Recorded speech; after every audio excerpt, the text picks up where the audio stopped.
Hello students, মাধ্যমিক study point চ্যানেলে সকলকে স্বাগত জানাই। আজকে আমরা 881 পৃষ্ঠার ম্যাথামেটিক্সের পেপারটি শর্ট কোশ্চেনগুলো সলভ করব।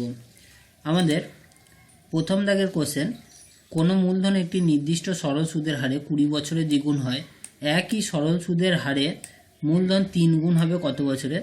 এর উত্তরটা সবসময় মনে রাখবে, এটা 40 বছরে হবে। দ্বিগুণ যদি 20 বছরে হয় তাহলে 40 বছরে 3 গুণ হবে। তবুও এই অঙ্কটা আমরা করে নেব,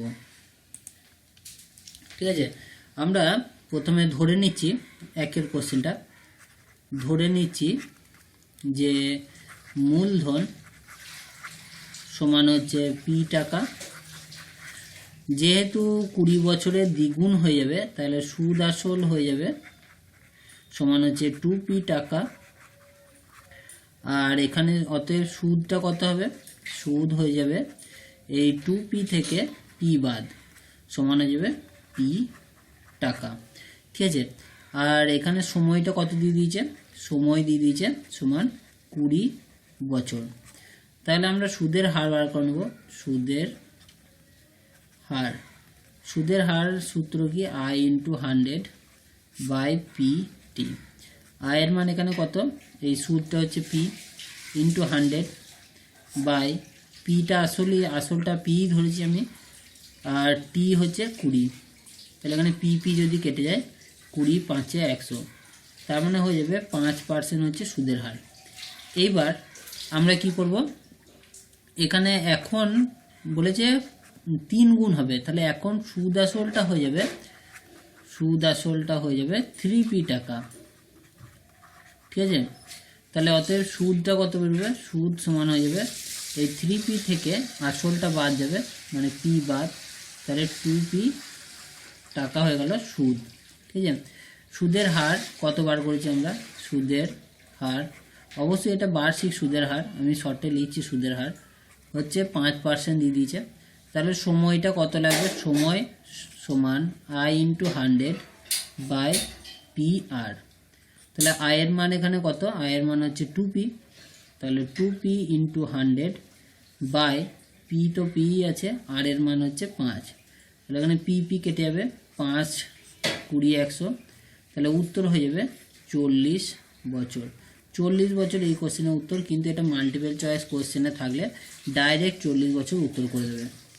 এর পরের কোশ্চেন দিয়েছে, যদি a অনুপাত b সমান 6:7 এবং b অনুপাত c সমান 8:9 হয়, তবে a অনুপাত b অনুপাত c এর মান কত হবে সেটা বার করতে দিয়েছে। তাহলে এটা প্রথমে লিখে নেব। a অনুপাত b দিয়ে দিয়েছে 6:7। 2 এর কোশ্চেনটা, a অনুপাত b দিয়ে দিয়েছে 6:7 আর b অনুপাত c দিয়ে দিয়েছে 8:9 দিয়ে a অনুপাত b অনুপাত c বার করতে দিচ্ছে। এটা ডাইরেক্ট দেওয়া নিয়মে হয়ে যাবে, এর সঙ্গে এর গুণ, এর সঙ্গে এর গুণ, তারপর এর সঙ্গে এর গুণ। 8 × 6 = 48 অনুপাত 8 × 7 = 56 অনুপাত 7 × 9 = 63, ঠিক আছে। এইটা হয়ে যাবে এই কোশ্চেনের উত্তর, 48 অনুপাত 56 অনুপাত 63, অর্থাৎ কোন অপশানটা হবে? এই অপশানটা, অপশান ডি রাইট অ্যান্সার। এর পরের কোশ্চেন, দুটি বৃত্ত পরস্পরকে এর পরে পেজে আছে, দুটি বৃত্ত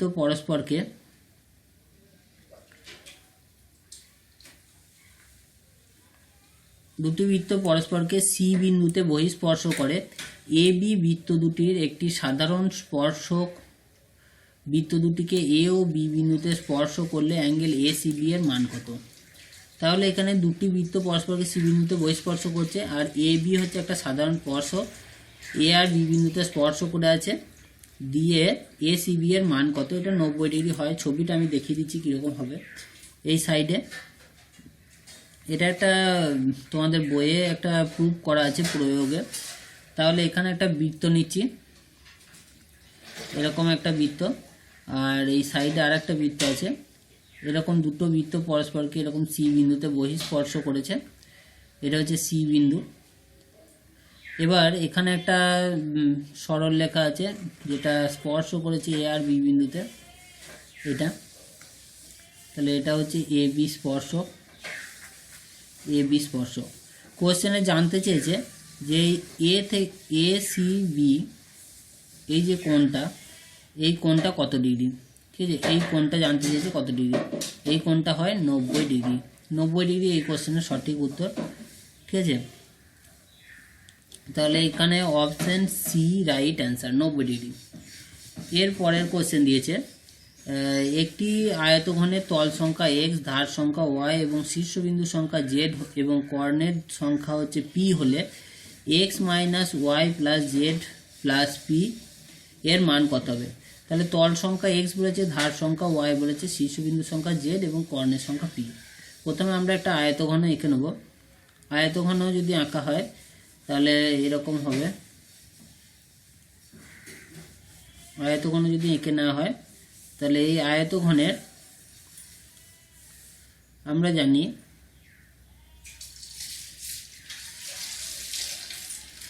যে আয়তঘনের এখানে এক্সটা কি বলেছে, তল সংখ্যা। এখানে আয়তঘনের 6টা তল থাকে, তাহলে এক্স এর মান হয়ে যাবে 6। আর এখানে আর কি দিয়েছে, আর দিয়েছে ধার সংখ্যা ওয়াই আর শীর্ষবিন্দু সংখ্যা জেড। কটা ধার আছে, এই ধারগুলো, এইগুলো এক একটা ধার, তাহলে এইরকম ধার আছে 12টা, তাহলে ধার হবে 12টা।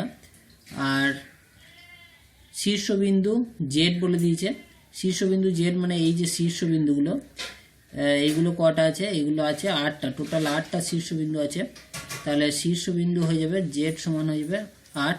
আর পি হচ্ছে কর্ণ সংখ্যা, পি কতগুলো কর্ণ টানা যাবে, এই কোণ থেকে এই ওপরে কোনো একটা কর্ণ টানা যাবে, এই কোণ থেকে এই কোণে একটা কর্ণ টানা যাবে, এই কোণ থেকে এই কোণে কর্ণ টানা যাবে একটা, আর এই কোণ থেকে এই নিচের কোণে একটা কর্ণ টানা যাবে, ঠিক আছে। টোটাল কর্ণ টানা যাবে 8টা, তাহলে এই 4টে, তাহলে এখানে 4। যে আমাদেরকে বার করতে বলেছে কিসের মান, আমাদেরকে বার করতে বলেছে X minus Y plus Z plus P, X minus Y plus Z plus P এর মান কত হবে। এক্স এর মান হচ্ছে 6 মাইনাস 12 প্লাস 8 প্লাস 4। তাহলে এইটা যদি যোগ বিয়োগ করা হয় তাহলে হয়ে যাবে -6 প্লাস 8 প্লাস 4, মানে 2 প্লাস 4 মানে হচ্ছে 6। তাহলে 6 হয়ে যাবে এই কোশ্চেনের সঠিক উত্তর, অর্থাৎ অপশন সি রাইট অ্যান্সার। এরপরে কোশ্চেন দেখব, বলেছে A B O C D দুটি সমান্তরাল জ্যায়ের প্রত্যেকটি দৈর্ঘ্য 16 semi. A B R C D দুটি সমান্তরাল জ্যা আছে যাদের প্রত্যেকটি দৈর্ঘ্য হচ্ছে 16 সেমি। বৃত্তের ব্যাসার্ধের দৈর্ঘ্য 10 সেমি হলে জ্যা দুটির মধ্যে দূরত্ব কত। তাহলে একটা বৃত্ত প্রথমে এঁকে নিতে হবে। বৃত্ত প্রথমে এঁকে নিচ্ছি আমরা। প্রথমে একটা বৃত্ত টেনে নিয়েছি। এখানে দুটো জ্যা আছে, এ বি এদের একটা, আর এদের একটা সি ডি জ্যা আছে, ঠিক আছে। এই জ্যা দুটোর নাম দিয়ে দিলাম A B R C D. এইটা বলছে 16 সেমি আর এইটা হচ্ছে 16 সেমি। এবার বৃত্তের ব্যাসার্ধের দৈর্ঘ্য বলে দিয়েছে 10 সেমি, তাহলে জ্যা দুটির মধ্যে দূরত্ব। এবার বৃত্তের ব্যাসার্ধ এখানে কেন্দ্র, এটা ধরে নিলাম কেন্দ্র, তাহলে কেন্দ্র থেকে যদি এইরকম টানা হয় এটা হয়ে যাবে ব্যাসার্ধ, এটার মান বলে দিয়েছে 10 সেমি। এইবার এইখান থেকে এর দূরত্বটা বার করব, কেন্দ্র থেকে প্রথম জ্যাটা দূরত্ব দিয়ে তাকে ডবল করে দেবো, তাহলে গোটা জ্যাটার দূরত্ব বেরিয়ে যাবে। তাহলে এইখান থেকে এতটাও সমান হবে, কারণ একই সমান জ্যা কেন্দ্র থেকে সমদূরবর্তী, তাই একই মান বেরোবে। তাহলে এটা করে নেব। প্রথমে দেখো এখানে একটা নাম দিয়ে দিলাম ও, এবার এটাও একটা নাম দিয়ে দিলাম ই, ঠিক আছে। এবার যেহেতু এ বি সমান সিডি সমান হচ্ছে 16 সেমি, আচ্ছা সিডি সমান যদি 16 সেমি হয়, ও বিন্দু থেকে তো ও ইটা তো সিডি এর উপর লম্ব, ও ইটা যদি সিডি এর উপর লম্ব হয় তাহলে আমাদের ইটা হবে সিডি এর মধ্যবিন্দু, ই সিডি এর মধ্যবিন্দু, ঠিক আছে। 32 নম্বর উপপাদ্যতে দেওয়া আছে মধ্যবিন্দু। তাহলে আমরা বলতে পারবো এইখানে ইডি এর মান কত হবে, সিডি এর হাফ, সিডি বাই 2 মানে হচ্ছে 16/2 মানে হচ্ছে 8 সেমি। আর কোশ্চেনে ব্যাসার্ধ কত বলা আছে, ব্যাসার্ধ বলা আছে ওডি সমান বলা আছে 10 সেমি। ঠিক আছে, এবার আমাদেরকে ত্রিভুজ ওইডি থেকে আমরা কি পাবো, এটা একটা সমকোণী ত্রিভুজ। এই ত্রিভুজটা আমি কালার করে দিচ্ছি তাহলে ভালো বোঝা যাবে। ত্রিভুজটা হচ্ছে একটা সমকোণী ত্রিভুজ, এই ত্রিভুজটা। এবার যেহেতু এই ত্রিভুজটা সমকোণী ত্রিভুজ, তাহলে আমরা বার করতে চাইছি কি ওই, তাহলে ওই সমান কত হয়ে যাবে, √ অতিভুজ স্কোয়ার মাইনাস ভূমি স্কোয়ার, তাহলে ওডি স্কোয়ার মাইনাস ইডি স্কোয়ার। ঠিক আছে, ওডি এর মান কত 10, তাহলে 10 স্কোয়ার মাইনাস ইডি এর মান একটু আগে পেয়েছি 8, 8 স্কোয়ার সমান হয়ে যাবে 100 - 64 মানে 36, √34 মানে হচ্ছে 6 সেমি। 6 সেমি হচ্ছে এটা 6 সেমি বেরিয়ে গেল। এটা যদি 6 সেমি হয় তাহলে গোটাটা কত হবে, তাহলে জ্যা দুটির মধ্যে দূরত্ব হয়ে যাবে 6 × 2 মানে 12 সেমি। তাহলে অতএব জ্যা দুটির মধ্যবর্তী দূরত্ব সমান হয়ে যাবে 2 × 6 মানে হচ্ছে 12 সেমি।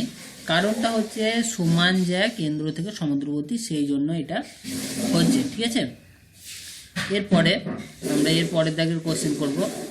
এর পরের দাগের কোশ্চেন হচ্ছে কত, উত্তর হলো 16 সেমি। এর পরের দাগের কোশ্চেন,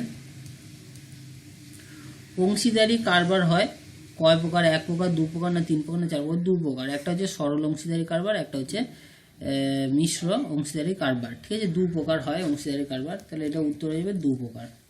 এর পরের কোশ্চেন আমরা দেখে নিচ্ছি, শূন্যস্থান পূরণ। শূন্যস্থান পূরণ বলছে 2021 সালের 1 জানুয়ারি থেকে 8ই আগস্ট পর্যন্ত বার্ষিক 6% সরল সুদের হারে 12,000 টাকার সুদ হয় টাকা। ঠিক আছে, তাহলে 2021 সালটা প্রথমে দেখতে হবে লিপ ইয়ার হবে কি হবে না। 2021 সাল লিপ ইয়ার হবে না। এবার 1 জানুয়ারি থেকে 8ই আগস্ট পর্যন্ত সুদ বার করতে হবে। তাহলে এখানে দেখে নিতে হবে জানুয়ারি মাসটা কত দিনে। তাহলে এটা কয়ের দাগের কোশ্চেন, 2 দাগের 1।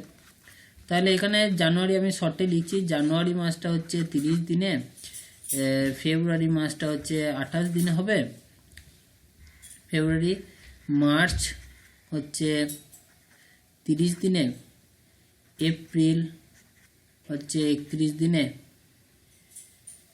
কোন মাস পর্যন্ত দিয়েছে, জানুয়ারি থেকে 8ই আগস্ট, জানুয়ারি, ফেব্রুয়ারি, মার্চ, এপ্রিল, মে 30 দিনে, জুন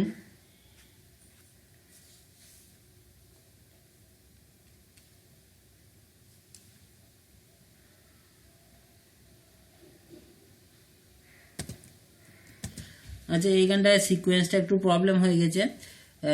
সিকোয়েন্সটা এরকম, জানুয়ারিটা 31 হবে, তারপরটা 28, তারপরটা 31, ঠিক আছে, তারপরটা 30, তারপরটা 31, মে, জুন হচ্ছে 30, তারপর জুলাই 31, তারপর আগস্ট। ঠিক আছে, আগস্টটাই চেয়েছে, এখানে আগস্টটা 8ই আগস্ট দিয়েছে, তাহলে 8ই আগস্ট যেহেতু দিয়েছে তাহলে আমরা 8ই আগস্টের সুদটা তো আর পাবো না, 7ই আগস্ট পর্যন্ত পাবো। তাহলে এখানে হয়ে যাবে 7 দিন। তাহলে টোটাল এবার যোগ করতে হবে, এটা যোগ করলে কত হচ্ছে একটু ভালো করে লিখে নিলে সুবিধা হতো। 8 আর 1 9, আর 1 10, 10, 11, 12, আর 7 19 9, হাতে হলো 1, তারপর এখানে 1 2 3 4 5 6 6 3 18 19 20 21, 219 দিন হচ্ছে।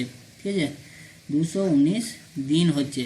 এবার এই 219 দিনটাকে বছর করতে হবে, তাহলে সময়টা হয়ে যাবে 219/365 বছর। ঠিক আছে, আর সুদের হার কত দিয়েছে, সুদের হার দিয়ে দিয়েছে 6%, তাহলে 6% দিয়ে দিয়েছে। আর আসলটা দিয়ে দিয়েছে কত, আসল দিয়েছে 12,000 টাকা। ঠিক আছে, এবার বার করতে বলেছে কি, এখানে বার করতে বলেছে সুদটা বার করতে বলেছে, তাহলে সুদ আয় সমান কত হবে, PRT/100, PRT/100। ঠিক আছে, এবার আমরা করব। আচ্ছা, এখানে 8ই আগস্ট পর্যন্ত বলেছে, 8ই আগস্ট পর্যন্ত, তাহলে এখানে কতদিন নিতে হবে?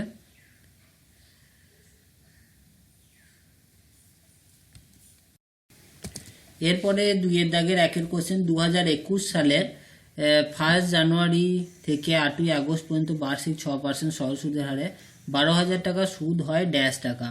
ঠিক আছে, তাহলে এই অঙ্কটা করে নেবো। প্রথমে 2021 সালটা এখানে লিপ ইয়ার নয়, তাই ফেব্রুয়ারি মাসটা 28 দিনেই হবে। আমরা মাসগুলো ক্যালকুলেট করে নেবো। প্রথমে জানুয়ারি মাসটা আমরা দেখে নিচ্ছি। জানুয়ারি মাসটা হচ্ছে 31 দিনে, ফেব্রুয়ারি মাসটা এখানে হয়ে যাবে 28 দিনে, মার্চ মাসটা 31 দিনে হবে, এপ্রিলটাও 30 দিনে, মে 31, জুন 30, জুলাই সেটা 31, আর এখানে আগস্ট মাসের 8ই আগস্ট পর্যন্ত দিয়েছে। 8ই আগস্টের সুদটা তো আমরা পাবো না, 7ই আগস্ট পর্যন্ত সুদ পাবো, তাই এখানে 7 দিন হবে। টোটাল যদি যোগ করা হয় তাহলে 219 হচ্ছে, 219 দিন। তাহলে এখানে অতএব সময়টা কত হবে? সময় সমান হচ্ছে 219/365 বছর। ঠিক আছে, দিনকে বছরে নিয়ে গেলাম। সুদের হার দিয়ে দিয়েছে সমান হচ্ছে 6%, আর আসলটা দিয়ে দিয়েছে সমান হচ্ছে 12,000 টাকা। আমাদেরকে বার করতে হবে কি? আমাদেরকে বার করতে হবে সুদ। তাহলে সুদ সমান আমরা জানি PRT/100। তাহলে এখানে P এর মান দিয়ে দিয়েছে 12,000 টাকা ইন্টু আর এর মান 6, এটা 219/365/100। এবার এখানে 0 0 সঙ্গে 0 0 কেটে গেল, আর 5 দিয়ে কাটলে 5 দুগুণে 10, 5 4 20, আর 5 দিয়ে কাটলে 5 7 35, 5 3 15, আর কাটছে না। এবার এইটা 3 দিয়ে কেটে যাচ্ছে, 73 3-এ হয়ে যাচ্ছে এটা। এবার 24 আর 18 গুণ করে দিতে হবে, 24 আর 18, 24 আর 18 গুণ করলে হয়ে যায় 32 2, 16 17 18 19, 24 2 3 4, 432 টাকা, 432 টাকা হয়ে যাচ্ছে সুদ। এরপরে কোশ্চেন দেখব। এরপরে কোশ্চেন দিয়েছে √7+2 এর অনুবন্ধী করণী হয় কি? √7+2 এর অনুবন্ধী করণী হবে, এখানে লিখে নিচ্ছি, √7+2 এর অনুবন্ধী করণী কি হয়ে যাবে? রুটের আগে চিহ্নটা চেঞ্জ হবে, -√7+2, এইটা হয়ে যাবে এই কোশ্চেনের উত্তর। এরপরের কোশ্চেন বলেছে একতল বিশিষ্ট একটি ঘনবস্তুর নাম কি? একতল বিশিষ্ট একটি ঘনবস্তুর নাম হচ্ছে গোলক। এটা 2-এর দাগের কোশ্চেন ছিল, এটা 3-এর দাগের কোশ্চেন। একতল বিশিষ্ট একটি ঘনবস্তুর নাম হচ্ছে গোলক। গোলক এই কোশ্চেনের উত্তর। এরপরের কোশ্চেন বলেছে একই চতুর্ভুজের বিপরীত কোণদ্বয় পরস্পর সম্পূরক হলে চতুর্ভুজের শীর্ষবিন্দুগুলি কি হবে? ড্যাশ হবে। তাহলে একটা চতুর্ভুজের যদি 4টে কোণের এই বিপরীত কোণগুলো সম্পূরক হয়, মানে এই কোণটার সঙ্গে এই কোণটা যোগ করলে 180, আর এই কোণটার সঙ্গে এই কোণটা যোগ করলে 180 হয়, তাহলে সেটা সমবৃত্তস্থ হবে। সমবৃত্তস্থ হবে কারণ হচ্ছে কি, আমরা জানি সবাই যে বৃত্তস্থ চতুর্ভুজের বিপরীত কোণগুলো সম্পূরক, তাই চতুর্ভুজের বিপরীত কোণগুলো সম্পূরক হলে চতুর্ভুজের শীর্ষগুলো সমবৃত্তস্থ হবে। এরপরের কোশ্চেন দিয়েছে a/3 = b/4 = c/7 হলে a + b + c/c এর মান কত? তাহলে এই কোশ্চেনটা আমরা করে নেব। এই ধারে করছি 5 নম্বর, a/3 = b/4 = c/7, এটা দিয়েছে a/3 b/4 c/7। এটা সমান আমরা k ধরে নিচ্ছি। যদি k ধরে নিই তাহলে a সমান বেরিয়ে যাবে 3k, b সমান বেরিয়ে যাবে 4k, আর c সমান বেরিয়ে যাবে 7k। আমাদেরকে বার করতে দিয়েছে a + b + c/c এর মান। তাহলে আমরা যদি বসিয়ে দিই তাহলে 3k + 4k + 7k / 7k, তাহলে উপরে হয়ে যাচ্ছে 14k / 7k, k কেটে গেল, 7 2 14, তাহলে 2 এই কোশ্চেনের সঠিক উত্তর। এরপরে কোশ্চেন স্থূলকোণী ত্রিভুজের পরিকেন্দ্র সর্বদা ত্রিভুজের বাইরে অবস্থিত হয়। দেখো এই যদি একটা স্থূলকোণী ত্রিভুজ আমরা আঁকি, তাহলে তার যদি বাইরে একটা বৃত্ত আঁকি, এরকম আমি হাতেই আঁকছি, এরকম বাইরে যদি একটা বৃত্ত আঁকি, তাহলে এই যে কেন্দ্রটা হবে সেটা ত্রিভুজটার বাইরে হবে। ঠিক আছে, তাহলে ত্রিভুজের কোথায় অবস্থিত? বাইরে। এটা এই কোশ্চেনের উত্তর। এরপর সত্য মিথ্যার প্রথম কোশ্চেন আছে 3 দাগের, এ 500 টাকা 9 মাসের জন্য এবং বি 600 টাকা 5 মাসের জন্য একটি ব্যবসায় নিয়োজিত করলো, তাদের লভ্যাংশের অনুপাত হয় 5:6। তাহলে এই কোশ্চেনটা আমরা করে নেব। 500 টাকা 9 মাসের জন্য আর 600 টাকা 5 মাসের জন্য বিনিয়োগ করেছে।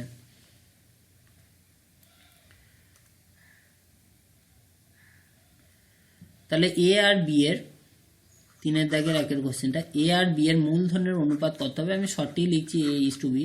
এখানে হয়ে যাবে 500 টাকা 9 মাসের জন্য আর এখানে 600 টাকা 5 মাসের জন্য বিনিয়োগ করেছে। তাহলে এদের মূলধনের অনুপাত এইটাই হবে আর লভ্যাংশের অনুপাতও এইটাই হবে। তাহলে এখানে কেটে গেলে 4500 অনুপাত 6×5=30, 3000, 0 যদি কেটে যায় তাহলে 45 অনুপাত 30, 15 দিয়ে কাটলে 15×3 45, 15×3 30, 3:2 হয়ে যাবে এই কোশ্চেনের উত্তর। কিন্তু এখানে দিয়ে দিয়েছে 5:6, তাহলে এটা কি হয়ে যাবে? মিথ্যা। ঠিক আছে, এরপরে কোশ্চেন দেখব, বলেছে 3x² - 10x + 3 দ্বিঘাত সমীকরণের x এবং x⁴ এর যোগফল মানে সহগের যোগফল হচ্ছে 13। তাহলে কোশ্চেনটা দিয়েছে 3x² 2 দাগের কোশ্চেনটা, 3x² - 10x + 3 = 0। এখানে x এর সহগ কত? x এর সহগ সমান হচ্ছে -10 আর x⁴ এর সহগ কত হচ্ছে 3। তাহলে এদের যোগফল কত হচ্ছে? 10 থেকে -7 হচ্ছে এই কোশ্চেনের উত্তর। কিন্তু এখানে দিয়েছে 13, তাহলে এটা কি হয়ে যাবে? মিথ্যা। ঠিক আছে, এরপরের কোশ্চেন বলছে অর্ধবৃত্তাংশ অপেক্ষা বৃহত্তর বৃত্তাংশ কোণ সূক্ষ্মকোণ। হ্যাঁ, এটা ঠিকই দিয়েছে, অর্ধবৃত্ত থেকে বৃহত্তর বৃত্তাংশ কোণ সূক্ষ্মকোণই হয়। তাহলে এটা হয়ে যাবে সত্য, এটা লিখছি না। বলেছে তারপরে কোশ্চেন, একটি লম্ববৃত্তাকার চোঙের বক্রতলের ক্ষেত্রফল a বর্গ একক, ভূমির ব্যাসার্ধের দৈর্ঘ্য r একক এবং আয়তন v একক হলে AR/V এর মান হয় 6। তাহলে চোঙের ক্ষেত্রে বক্রতলের ক্ষেত্রফল বলে দিয়েছে, ভূমির ব্যাসার্ধ বলে দিয়েছে আর আয়তন বলে দিয়েছে, AR/V এর মান বার করতে দিয়েছে। তাহলে আমরা জানি এটা 4 দাগের কোশ্চেন, চোঙের ক্ষেত্রে a যদি বক্রতলের ক্ষেত্রফল হয়, তাহলে বক্রতলের ক্ষেত্রফলের সূত্র হচ্ছে চোঙের ক্ষেত্রে হচ্ছে 2πr/h। ঠিক আছে, তাহলে 2πr এর মান এখানে বড় হাতের আর দিয়েছে ব্যাসার্ধটা, এইচটা আমরা ছোট হাতের লিখলাম। আর ভি মানে আয়তন, চোঙের আয়তনের সূত্র হচ্ছে πr²h, তাহলে পাই বড় হাতের r²h দিয়ে আমাকে বার করতে দিয়েছে কিসের মান? AR/V। AR/V মানে কত হবে? 2πr/h গণিত r/v মানে হচ্ছে πr²h। তাহলে এখানে এইটা h কেটে যাবে, এই দুটো r এর সঙ্গে একটা r² কেটে যাবে, পাই কেটে যাবে, তাহলে এইখানে হয়ে যাবে 2 এই কোশ্চেনের উত্তর 2। ঠিক আছে, কিন্তু এখানে দিয়েছে 6, তাহলে এটা হয়ে যাবে মিথ্যা। ঠিক আছে, এরপরের কোশ্চেন বলেছে যে ব্যক্তি টাকা ধার করেন তাকে অধমর্ণ বলে। এটা ঠিক, এটা সত্য হয়ে যাবে, ট্রু। যে ব্যক্তি টাকা ধার করেন তাকে অধমর্ণই বলে। তারপরের কোশ্চেন এবং এই ভিডিওর শেষ প্রশ্ন, xy সমান ধ্রুবক হলে x সমানুপাত y হয়। তাহলে এটা দেখে নেব, xy সমান যদি ধ্রুবক হয়, xy সমান ধ্রুবক, এখানে ধ্রুবকটা আমরা কে ধরে নিচ্ছি, তাহলে xy সমান হচ্ছে কে, তাহলে x সমান হয়ে যাবে k/y। তাহলে k/y যেহেতু, তাহলে x সমানুপাত 1/y হয়ে যাবে। কিন্তু কোশ্চেনে দিয়েছে কি x সমানুপাত y, যেটা হবে না, তাহলে এটা হয়ে যাবে মিথ্যা।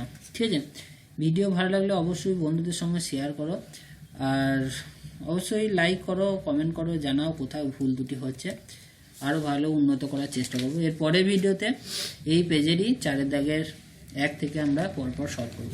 থ্যাংক ইউ ভিডিওটি দেখার জন্য।